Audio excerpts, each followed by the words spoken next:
Hello and welcome back to the final installment of a 10-part series GNAT-TV and other community access centers across the Vermont Access Network are hosting in partnership with the Vermont Council on Rural Development and the Barre Montpelier Times Argus and Rutland Herald newspapers. I'm Andrew McKeever, the news director at GNAT-TV's News Project, and it's a pleasure to have you with us today. This 10-part series is about ideas for the future of Vermont, and looks at what are some of the big questions that are facing the state as we emerge out of the pandemic and into whatever lies ahead. What are some of the big issues facing the state in coming years, and how will we go about tackling them? So far, some of the topics we've been discussing on the program have included things like broadband development, welcoming new Vermonters, climate change and its relationship to the state's economy, and localizing food and energy. If you missed one of them or want to get caught up on some of the previous discussions, you can visit the website futureofvermont.org/explore, and you can find not only the previous telecasts, but also the written opinion pieces that have been published in the Herald and the Times Argus, and also podcast versions of our shows in case you'd rather just listen to them. So today, our topic, and the final one in our series, is about civic engagement. Specifically, this 10th proposition reads as follows. Together, Vermonters must renew civic engagement and strengthen trust, civility, democratic decision-making, and empower young Vermonters. With us today to discuss this point are Jenna Koloski, who is the Community and Policy Manager for the Vermont Council on Rural Development. Dieng is the Family Outreach Coordinator and Parent University Manager at the Burlington School District and also a member of the Burlington City Council. We're also pleased to welcome Christopher Kaufman Ilstrup, who is the Executive Director of the Vermont Humanities Council. Folks, thank you all very much for making the time for this today. Welcome to all. And Jenna, I guess we'll look to you to kind of get us started here and perhaps give us a bit of an overview about this proposition and maybe a bit of background. Thank you, Andrew. And thanks to you both for being here. And let me just first say, Andrew, thank you for leading 10 of these conversations. This is the final one, and this has been a piece of work, and it's really been fun to listen in and be a part of them. So thank you for your leadership there. So this proposition point. So I'll just first start by saying, the Council on Rural Development is a neutral facilitator of public process. We facilitate community conversations and statewide policy conversations as well. And this Vermont Proposition Initiative has been an undertaking of the last almost year and a half now. As you can imagine, talking with rural communities and with leaders, we've been thinking about the future of Vermont for a long time. We facilitated the Council on the Future of Vermont about 12 years ago, and our board really felt that after this incredibly challenging year we've all faced together, it was really time to revisit that conversation and say, if we're to be successful in the next 30 years or 40 years, what are the things that we need to tackle today? And most importantly, what are the things that we can all kind of rally around and get behind and agree upon that we need to come together around in the next 3 years to be successful? So we have heard from over 3,000 Vermonters in compiling this list of action items, or I like to think of them as kind of leverage points. What are these levers that we can pull that would be transformational for our future? And we've developed one of them, and we'll talk a little bit more about this later, but we'll be launching them this week for a summit to think about next steps towards action. But this final point in the proposition is all about civic engagement, community connection, and leadership. And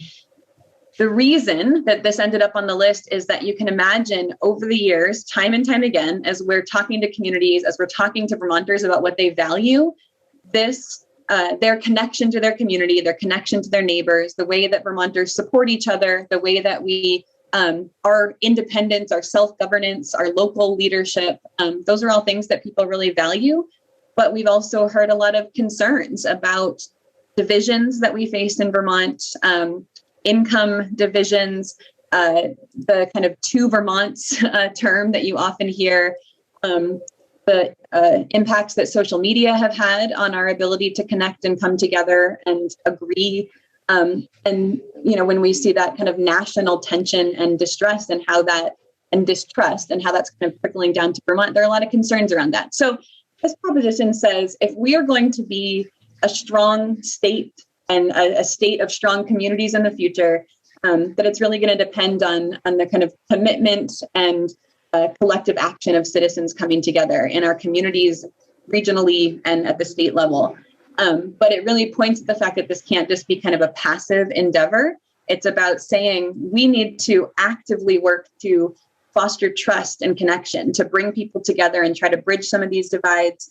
We need to break down barriers to leadership, actively look at what's getting in the way of some of our community members being able to participate and engage and feel a part of our systems. We need to open up leadership opportunities at all levels, and also build skills and kind of foster the skills for people to engage, especially our youngest community members. So we face a lot of challenges in the years to come. I think it's really appropriate that this is our final topic, because as you look at all the work that needs to be done in our whole list around childcare, around state and regional governance and planning, around addressing racism in our communities, we look at all that. These are all things that we can't do if we're not united and coming together and building connection.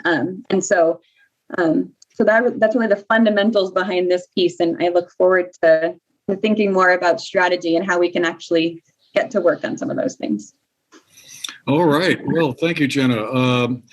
As I was reading this over, it struck me that there's sort of three parts to it, if you might say. The civic engagement component, the strengthening trust and civility, and then the empowerment of the new leaders emerging in Vermont. And I guess I just thought maybe a good way for us to kind of get going today might be to take each of those segments and talk about each one of them in terms of what are we doing well and what areas might need improvement. We'll start with the civic engagement one, and Christopher, perhaps you could get us going here.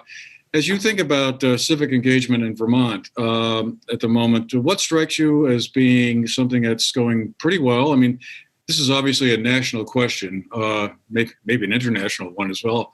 A lot of conversation around this over the past few years. But what are we doing well here in the state, and what are some areas that we could do better? Sure, Andrew. Thank you so much for inviting us here. Vermont Humanities has been involved in civic engagement and democracy efforts for a long time in the state. And we know from doing research that Vermonters have high levels of trust, that social capital is high here, that we have lots of opportunities to get involved. But we also know that those opportunities are of staggered access or staggered inclusion, perhaps we might say, for different kinds of populations. We know that it's harder for newer Vermonters to get involved, that we tend to have a relatively closed loop in our social capital, for example, that makes it a little bit more difficult for people to feel invited in, to feel like they actually have a space at that table. We know that we have tended towards a relatively homogenous society where white folks who have been here a long time are typically accorded a higher status in our civic discourse, right? We always talk about how you have to be a native Vermonter in order to really be involved. And by native Vermonter, we often mean not an indigenous Vermonter, but a white Vermonter whose family has lived here and farmed the land for 6 or 8 generations. And so there's a real need, I think, to move away from that notion that to qualify as a Vermonter, you have to have a certain background. You have to have lived here for a certain number of years, and to really stop with that kind of stigmatizing idea of who counts and who doesn't, and move towards being truly an inclusive society where anybody can be involved. I follow with interest a lot of the political engagement of communities of color in Vermont, and I know how hard it is for individual folks to get involved in the process and stay involved, because it's often so unwelcoming. I know that my friend Rachel, who works with me here at Vermont Humanities, was a member of the Hartford Select Board for about 7 months, but had to leave the select board this week. Didn't feel like she could continue in that work. And those are the kinds of things that I think we really need to work on changing. And Ali, what's your take on that, on the civic engagement component of this? Thank you for having us, and for Gina and team for organizing such a great, wonderful process to bring this summit to fruition. And I'm glad to be here. And I'll be very delighted to talk about civic engagement.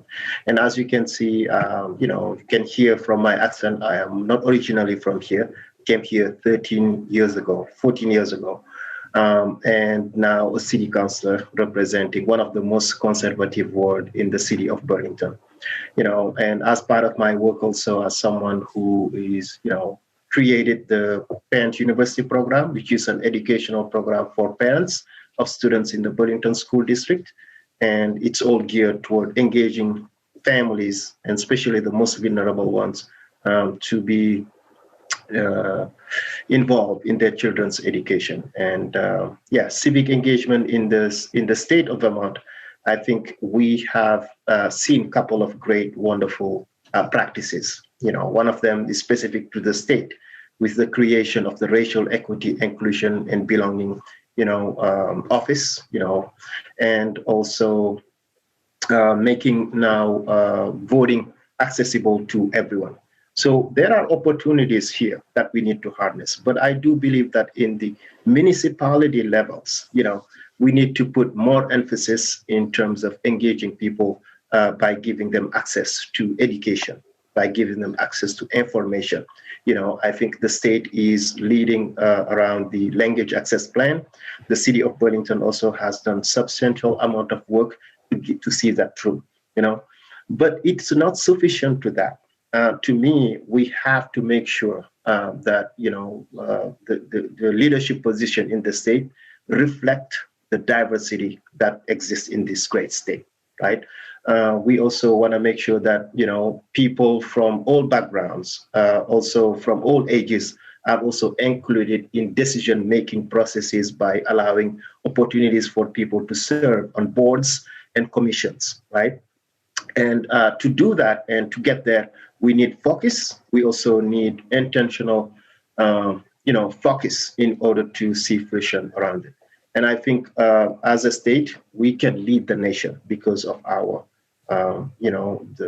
we are a very small state. And I think we can try so many great ideas, and in order for Vermont to be the leading spare in bringing everyone included in the processes.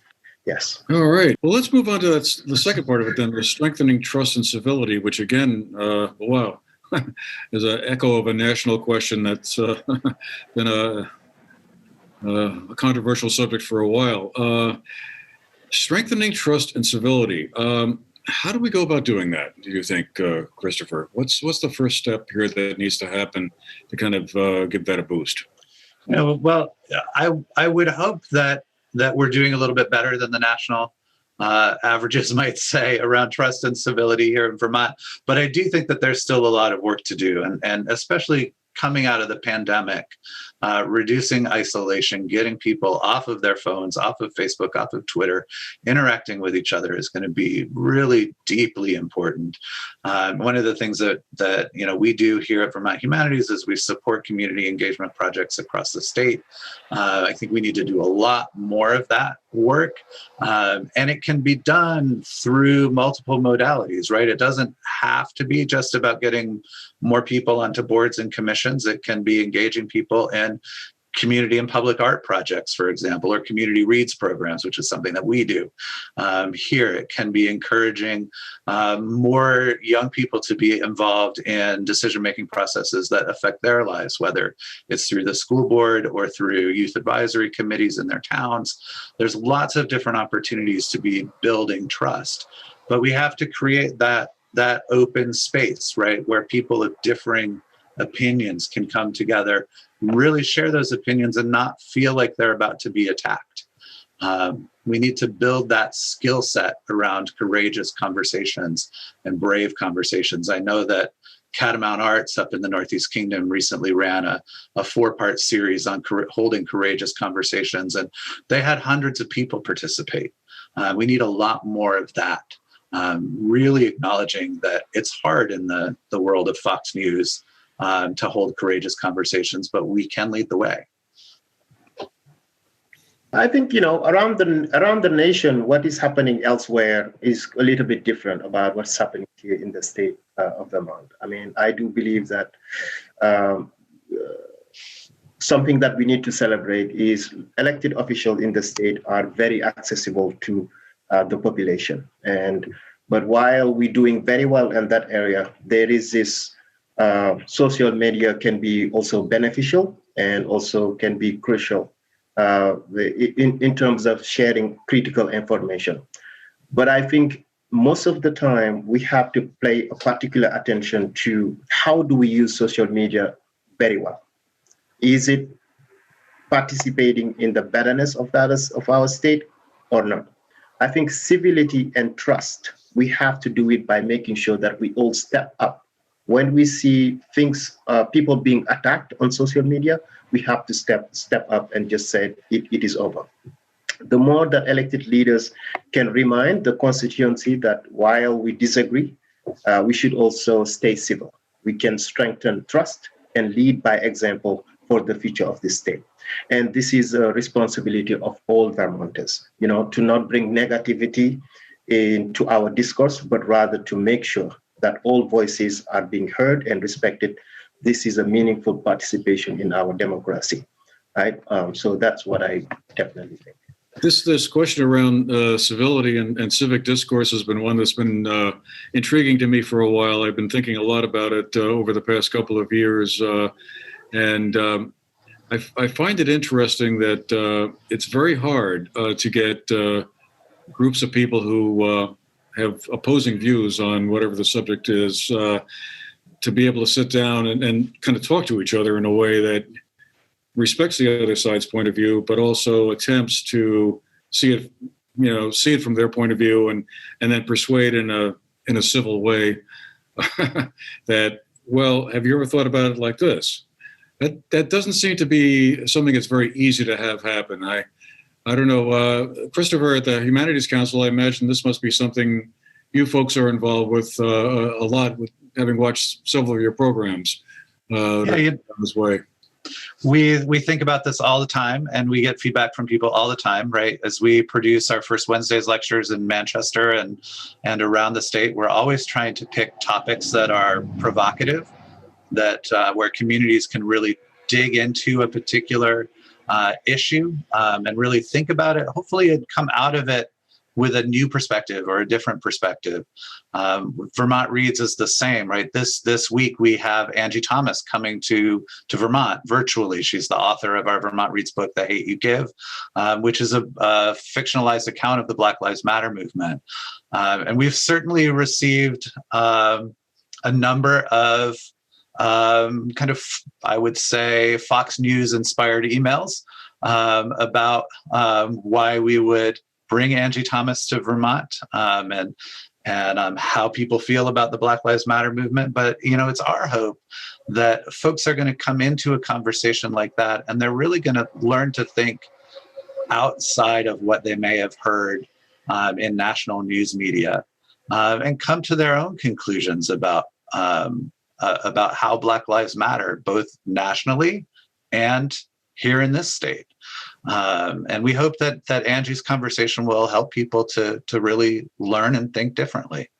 Andrew, do you mind if I chime in on this question? Because you can imagine it's something VCRD is thinking about quite a lot, as well as we kind of facilitate community level conversation. Because it's kind of like there's two different things happening at once. Like so valuable that we have folks like Christopher and hopefully us in some ways, but many other organizations that are having these, like Catamount Arts, having these courageous conversations, really digging into these really challenging topics and trying to get people to kind of to come together around these challenging topics. But also at the same time, there's that kind of like local level decision making that's taking place, and that's a lot of the conversations that we facilitate is kind of coming into a community and folks coming into a room. And I'll never forget like facilitating a community conversation up in a town in the Northeast Kingdom during the 2016 election, where like you're sitting in the room and thinking, people in this room, I'm sure, have extremely different political views and extremely different ideas on who should be winning this election. And it could have been a really divisive environment. But in fact, when people were focused on their own community, you didn't see any of that because people were narrowed in on like, what do we care about? What do we value here?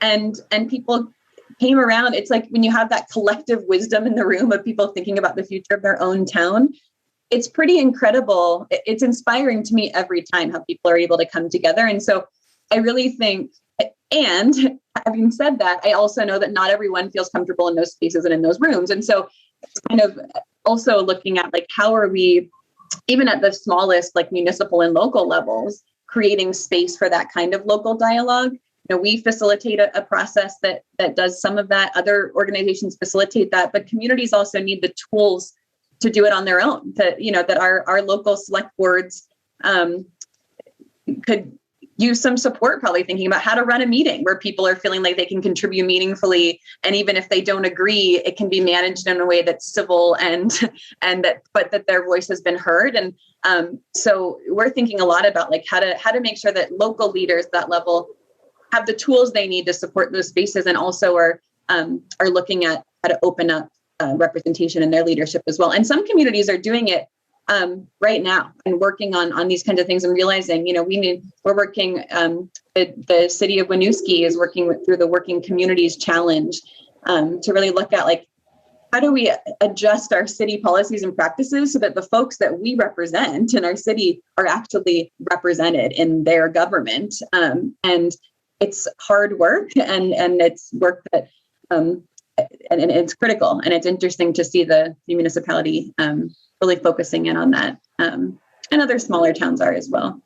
Yeah. To add into what both Christopher and Jenna just talked about in terms of the importance of municipalities to step up in trying to solve this issue about engagement, and I think representation as well. If you think about it, the state of Vermont has a demographic growth composed of new Americans. So it's based on a recent report from CVOU, it's like over 80% of the population growth is composed of new Americans. It's important also for new Americans to come here and settle here. But giving them access to food, nutrition, housing, is it enough?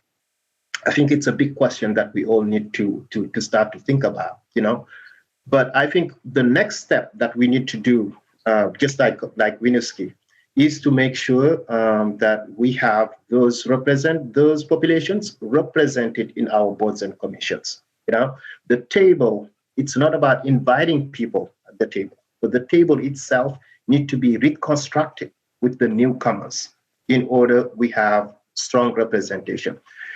Go to our schools, you see diversity in terms of the population, in terms of the students, but no diversity when you look about it in terms of the teachers. They are not diverse. White teachers teaching people from all over the world, right? I think we need more meaningful focus and investment in making sure that the representation, the leadership position represent the state diversity right now. Another component is how do we make sure that at every board level, the state level, that we have representation from new Americans as well. And I think all the communities, while their municipalities are not doing very well, they are getting together. Reason why a new organization has been created that's called the Vermont New American Advisory Council. It's the leaders of new American communities coming together in making sure we want to see increase in community engagement around what making our state better. I think we need to all sit down and not use new Americans anymore as an afterthought, but we include them from the start, just like this summit, from the conception to where we are. I think our perspective has been part of this table, and this needs to be celebrated. could also add, Andrew, that we need to really think about our language, right? That Jenna and I were both part of a group that met over the winter and spring called the Vermont Civics Collaborative.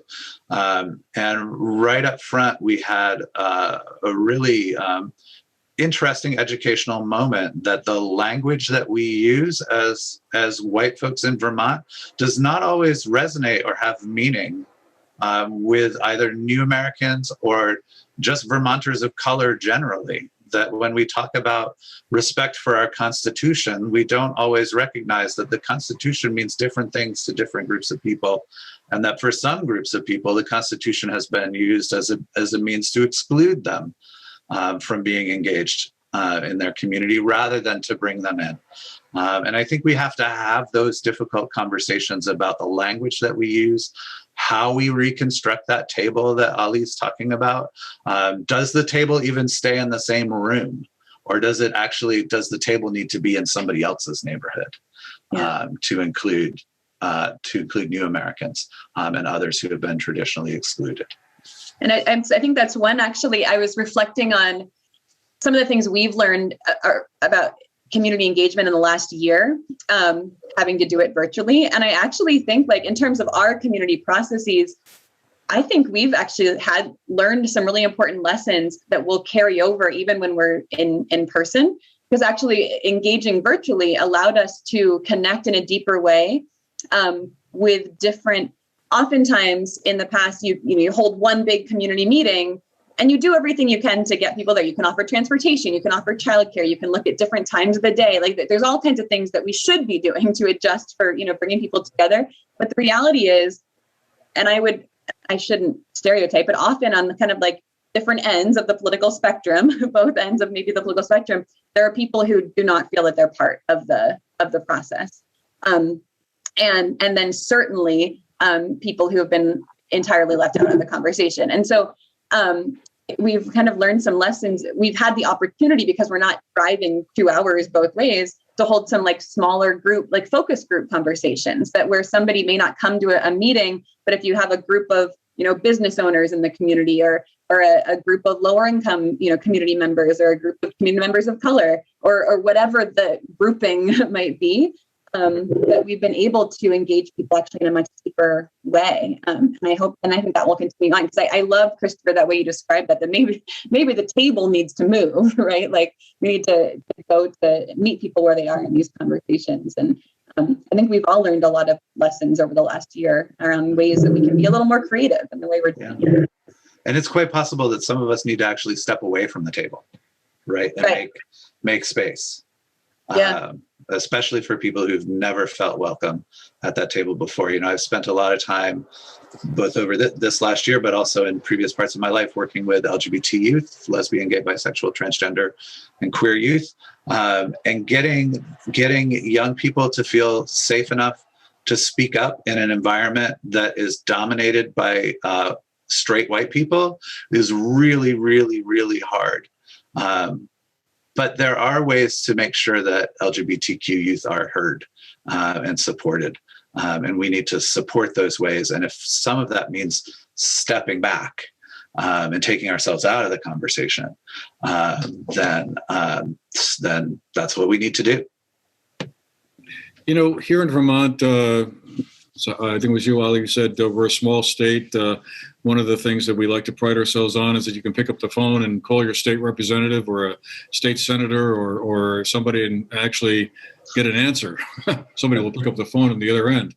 Do you think between the structure that we have in place now, between the annual March town meeting, when we get back to having it in March, a couple of our communities down here are having them now, between local select board and school board meetings that are public, open to the residents, between relatively good access to a state legislature. Is there something we're missing here that, the communication is not happening as well as it could, given that relatively easy dynamic that we have to work with?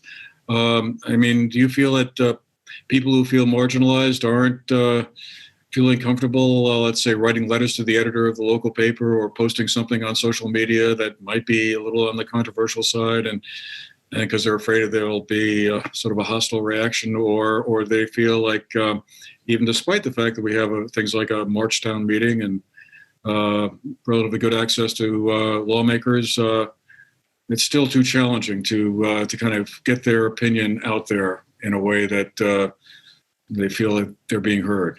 Absolutely.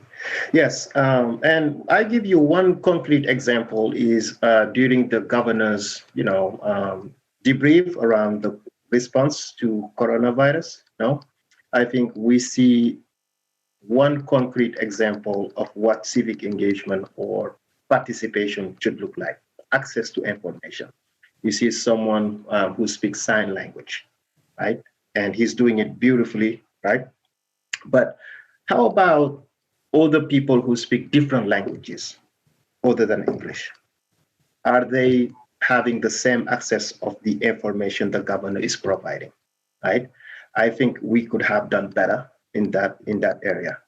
Instead of waiting for those messages to be translated, it could have been simultaneous, at the same time as the governor speaks, and people from Mai or Nepali community have access to that information on the spot, right?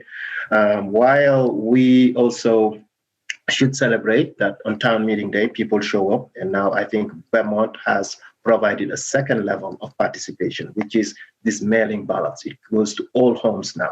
People have now the option to go to vote or to just vote via mail.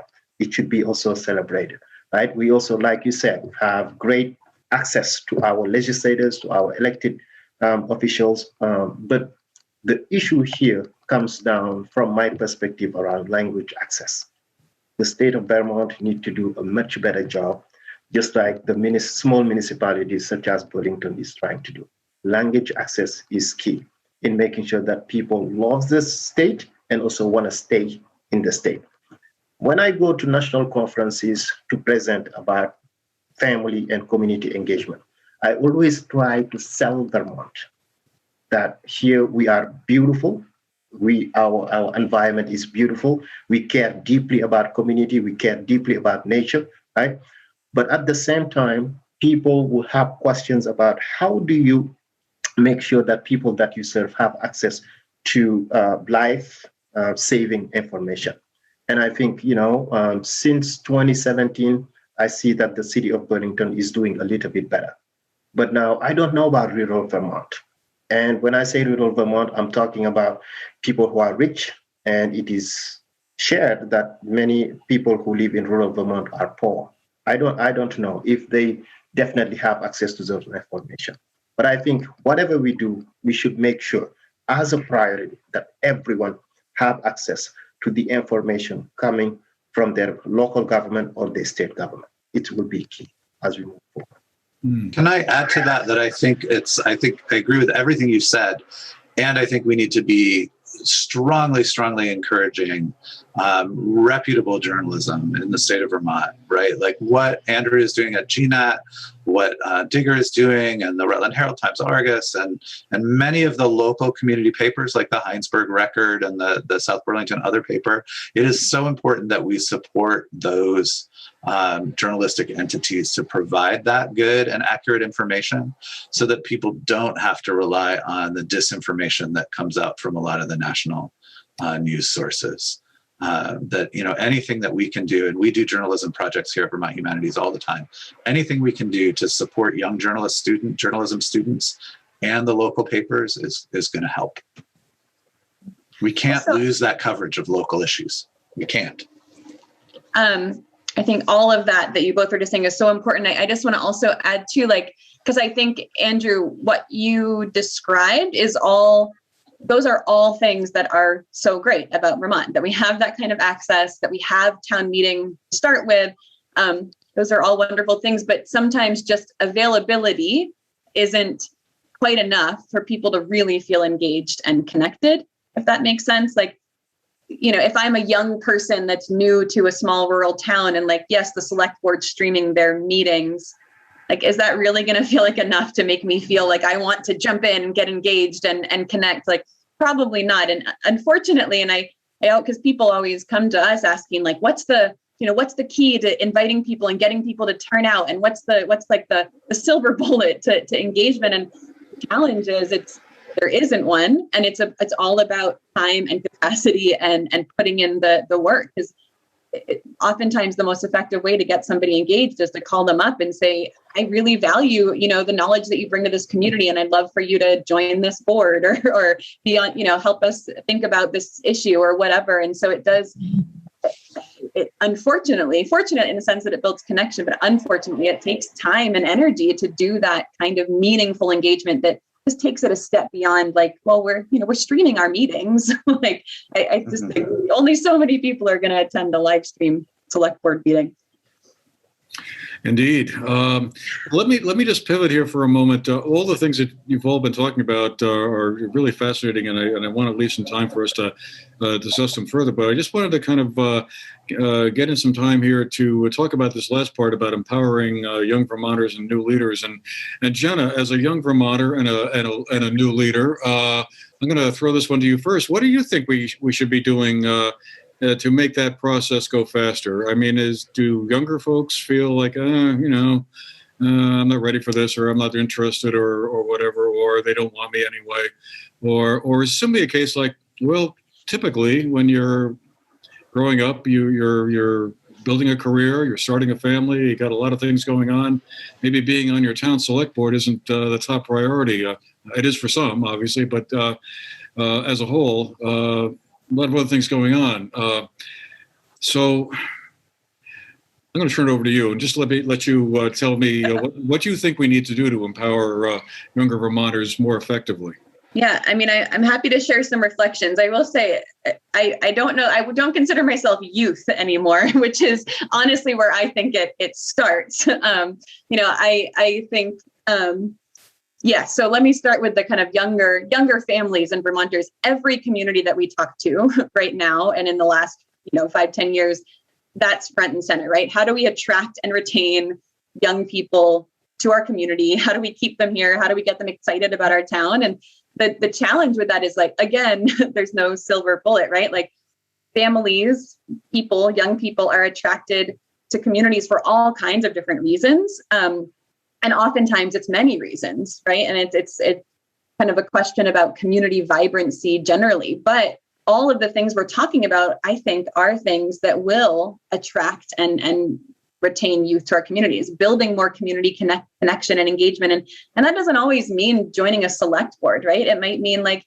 having a family group that, that families with young kids can get together at the playground and meet each other, or having a concert series that different groups in town are hosting music on Thursday nights that families can attend. Like creating communities where people feel welcome, people feel connected, people feel that they have an opportunity to meet other people that, in their same life situation. I think all of that, boosting walkability in our communities, boosting our local economies, all of that create environments where people want to be. And so I think that there's a whole piece of work there. But then in terms of of youth, I think Ali can probably speak much more to this, but a lot of this proposition in particular speaks to like that this should start when kids are young. I don't know the exact numbers, but I've heard they do the youth like behavior risk survey, and they ask a question of like, do you feel your community values you, basically? And many youth around the state and many communities say no, that they don't feel that they're a part of their own community. And I think that a lot of this work needs to start there. Like, what can communities be doing to meaningfully connect to young people? Some towns around the state have built like school community partnerships where youth in the school actually serve on boards in the community and are actively and meaningfully engaged, not just sitting at the table, but have an active role to play, and where community members are involved in the school and have a role to play there in bringing community issues into the school. And so I think that there's a lot that can be done to start much earlier in the, in civics education in our schools. But I'd love to hear Ali's take then in terms of the youth piece. Yes, thank you. I think it's all about the future. We are sitting here talking about Vermont from today until, the next 20 years, how it's going to look like. But I think we should not move away from the importance of youth engagement in our processes. And we should also harness what we already established, which is our community schools, our schools, great, wonderful schools. Now, what power will it have to take one example, such as budgets in your municipality? It would be powerful to bring the budget itself to high school students, what we call the concept of participatory budgeting. And I think you put the problem for them to solve. Their perspective might be completely different of what their parents think about a certain issue. What they prioritize could be completely different from what the state or city leaders would want to prioritize. I think we need to have the mind that what we're trying to create here is for a better future of our great state and for a better citizens, of the futures. We have to include them in the beginning. And including them can also take different ways, right? One example could be for each high school student to graduate, you must at least provide 10 to 20 hours of community service to your local government. And you are sitting on the boards or the commission as part of your graduation requirements, And also the state agency of education could also provide credits for those youth to access, or scholarship when they graduate to access, because they have provided time. And it's a win-win situation. One, you are helping these youth to develop skills of the future, of debating, of finding consensus, right? And two, you are also meaningfully participating in helping them access higher education. I think it would be a win-win situation. Boards and commissions are one example. And also, we have a biggest number of nonprofit organizations per capita compared to the rest of the nation, right? Those also in their boards, they should at least have youth representation there. Tonight, the 24th, the Burlington City Council will be discussing a resolution seeking to increase youth civic engagement in our boards and commission. And this is tonight. There was the pilot in 2015. We received, a report about how it's going. And now we see that there is a need to increase more kids into this discussion. I think it's always a win-win situation to meaningfully, like Jenna said, include youth since the beginning of making this state as great as it can be. Yeah, I would add to that, Andrew, that we really have to ask the question, new to who, right? That when we're talking about new leadership, it's often sort of framed in welcoming new people into structures that are run by folks who have been around for a very long time. And one example, the concrete example from just this past year that I can think of is the great fanfare and publicity that surrounded the awesome election of Representative Taylor Small to the House of Representatives in Montpelier from Winooski as the first out transgender representative in the state of Vermont. As though Taylor had sort of sprung fully forth from the head of Athena and was brand new to the entire state of Vermont. Well, Taylor had been organizing in her community and in Burlington through the Pride Center and through Drag Queen Story Hour for years and years before that. So she was not a new leader. She was new to all of the old leaders in Montpelier. But she was a very powerful leader in her neighborhood and in her community for years before that. And it's a great example of needing to make that space. I live here in Montpelier in central Vermont, and our leadership in the State House, no knock to them, they're great people, have been reelected over and over and over again for decades. And that creates no space for anybody else to demonstrate their leadership skills in Montpelier when people continue to sit in those seats. and get reelected term after term after term after term and refuse to make space. And I think that's problematic in Vermont, to be totally honest.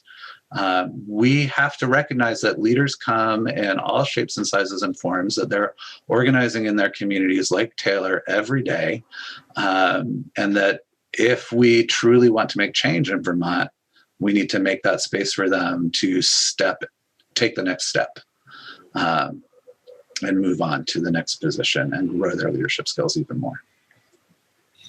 What do you all think the role of social media has been in all of this? I've been thinking about this, again, a lot for a while now. It's a very mixed bag, it seems to me. But do you think, in general, does social media kind of help move this process along for civic engagement and building trust, et cetera, or is it becoming more of a negative force? I think it just depends on, who you ask. And I think most of the time when youth use why they use social media is completely different from maybe my generation or your generation, because their generation is more for like entertainment, but how do we harness where they go for source of information or entertainment, and how do we embed, their input or seeking their input in those processes. I think the social media also has its, negative component as well, because the rise of, lack of civility, for a lack of a better word, but I think most of the time, people like me, we are being attacked all the time on social media. And most of the time, all I do is to not just engage. I think that's a key. I welcome, sit-down discussion other than just sending, responses on social media. It's not constructive. What we need is people to be civil, to be also positive, and also providing their ideas and to debate issues other than just attacking each other on social media. But asking youth definitely about, doing a survey. How would you want to have access to information, and how can we engage you on social media? I think you might get responses that you never thought of. And most of the time, trying to solve an issue, it would be beneficial to bring those who are directly affected into that discussion. And a survey could be something for the agriculture, your organization, Jenna, to maybe explore. Yeah. We just have a couple of minutes left. Does anyone else want to chime in on that question, or should I move on to one last point here?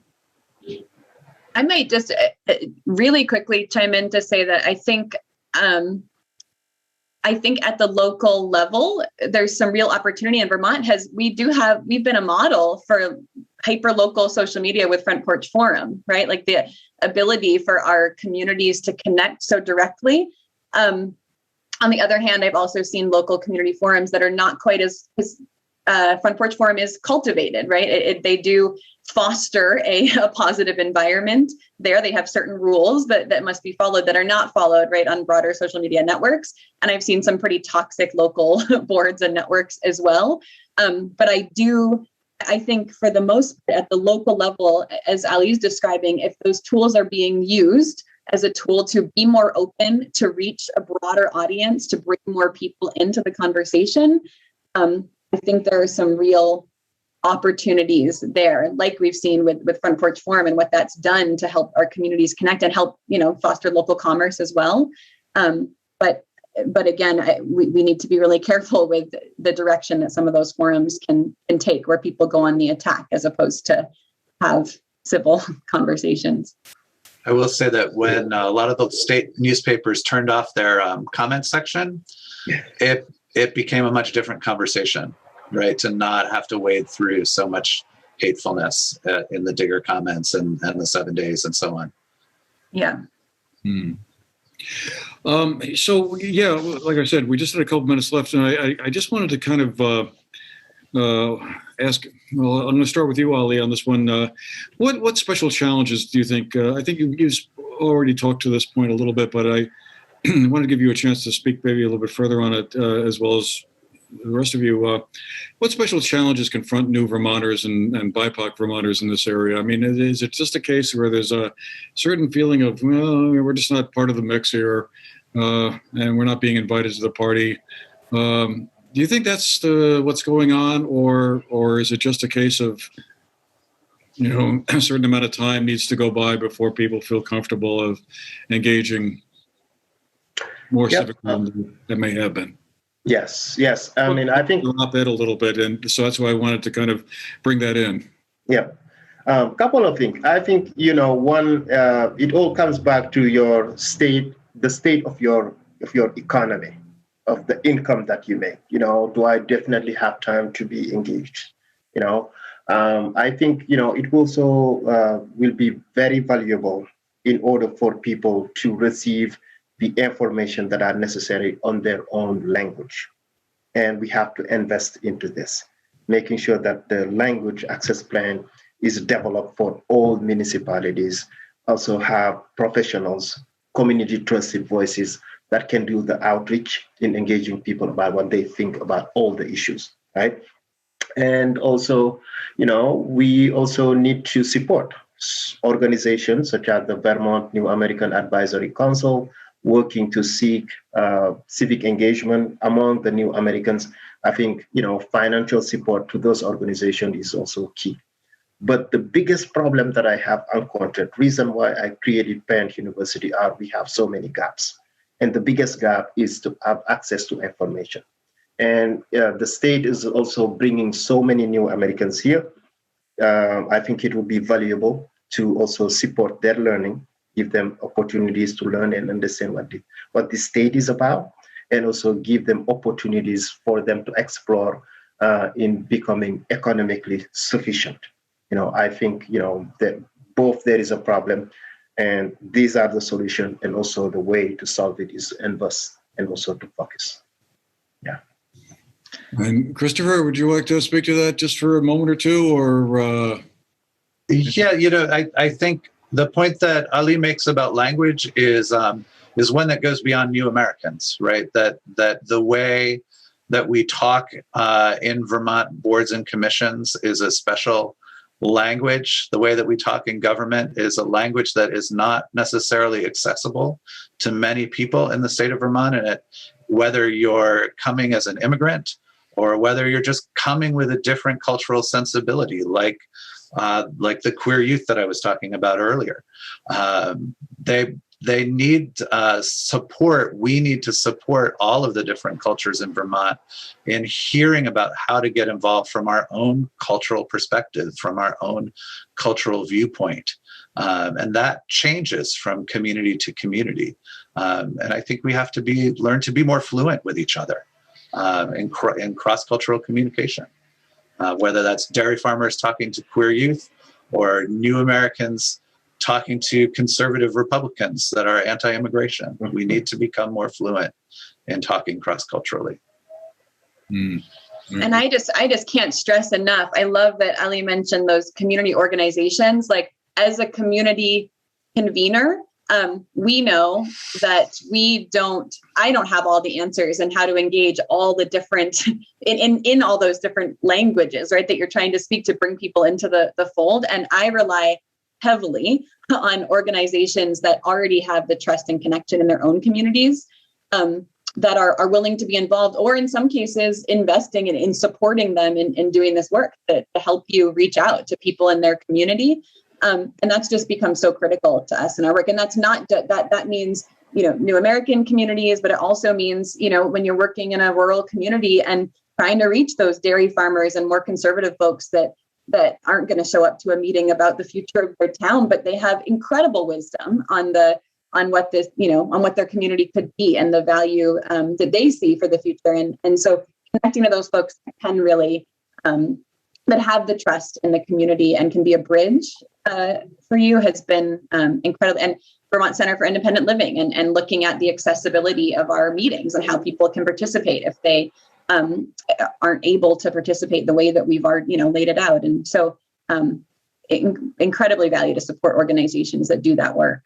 Well, it's been a fascinating conversation here, and we could probably easily go for another hour or so, but unfortunately, the clock is ticking, and we'll have to leave it there for today, because I just wanted to leave a few minutes before we go to have Jenna tell us a little bit about the summit meeting that the Vermont Council on Rural Development has been working very hard on. That's going to be coming up on May 26th and 27th. So Jenna, back over to you. Tell us a little bit about the summit and what's going to be going on. Yeah, thanks, Andrew. So May 26th and 27th, the idea of this, so it's a summit on the future of Vermont. The idea of the summit is really kind of a turning point in this Vermont proposition work. So we've heard from all these thousands of Vermonters over the last year. We've done some redrafting of the proposition, which will launch at the summit. And then the summit will serve as an opportunity to first really dig into each of the proposition points. So conversations much like this, where we take each of the propositions and have experts and leaders share their perspective, but then also hear from kind of like folks on the ground. We have a panel of farmers and foresters sharing their thoughts in the future. We have a panel of New Americans sharing what they see is important for the future. So first, experts and leaders digging into each, then different perspectives from Vermonters all around the state. And then the second day is all about gathering input. So attendees, and we've got nearly 550 registered now. So Vermonters from all walks of life coming together to say, well, if we're going to work on this area of the proposition, here's what I think needs to be done in the coming years. And so gathering that input, which will then feed into a team of Future of Vermont action team, a team of creative and innovative thinkers that will help us put these pieces into action. So May 26th and 27th, futureofvermont.org is where you can find that information, and we hope that everyone will join us.